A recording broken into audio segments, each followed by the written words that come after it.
राजस्थान में इस साल विधानसभा चुनाव है और सरकार के मंत्री साम दांड दंड और भेद की नीति अभी से अपनाने लगे हैं। जनता में भय का राज कायम रखने के लिए गहलोत के मंत्री सिर्फ डरा धमका ही नहीं रहे, बल्कि अब तो नौबत निर्दोष जनता के अपहरण और हत्या तक जा पहुंची है। कांग्रेस सरकार के 2 मंत्रियों के खिलाफ अलग अलग जिलों में संगीन अपराध के केस दर्ज हुए हैं। एक मंत्री के खिलाफ जहां बीजेपी ने हमला बोला है, तो दूसरे मंत्री अपने ही मुख्यमंत्री अशोक गहलोत पर हमलावर है। सैनिक कल्याण मंत्री राजेंद्र सिंह गुढ़ा ने अपने खिलाफ केस के लिए सीएम को जिम्मेदार ठहराया है। गुढ़ा ने तंज कसते हुए कहा कि पत्नी ने कहा था गहलोत से पंगा मत लो। राजस्थान सरकार के जिन 2 मंत्रियों के खिलाफ प्रकरण दर्ज हुए हैं, उनमें सैनिक कल्याण मंत्री राजेंद्र गुढ़ा के खिलाफ सीकर जिले के नीम का थाना कोतवाली में और दूसरा प्रकरण चित्तौड़गढ़ जिले के नीमाहेरा में सहकारिता मंत्री उदयलाल आंजना के खिलाफ दर्ज हुआ है।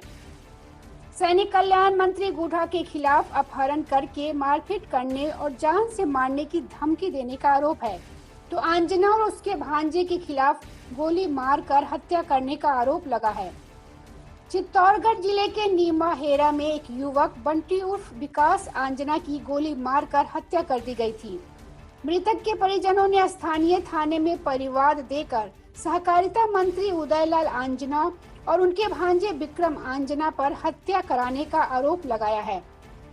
वहीं अपहरण मामले में नीम का थाना शहर के कोतवाली थाने में केस दर्ज होने पर सैनिक कल्याण राज्य मंत्री राजेंद्र सिंह गुढ़ा ने एक बार फिर सीएम को निशाना बनाया।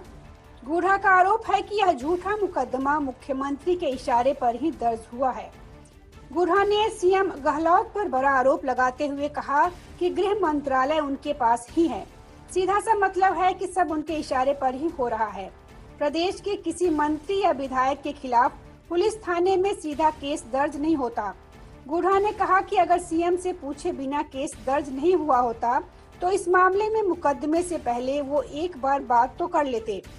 मंत्री गुढ़ा ने कहा कि मैंने पहले ही बताया था कि मेरी पत्नी को पहले ही आशंका थी। उसने कहा था कि मुख्यमंत्री से पंगे मत लो। और मारपीट का ये आरोप उसी का नतीजा है। राजेंद्र गुढ़ा ने बताया कि जिस वार्ड पंच ने केस दर्ज करवाया है वह धोखेबाज है। उससे पीड़ित महिला बिमला कंवर मेरे पास आई थी।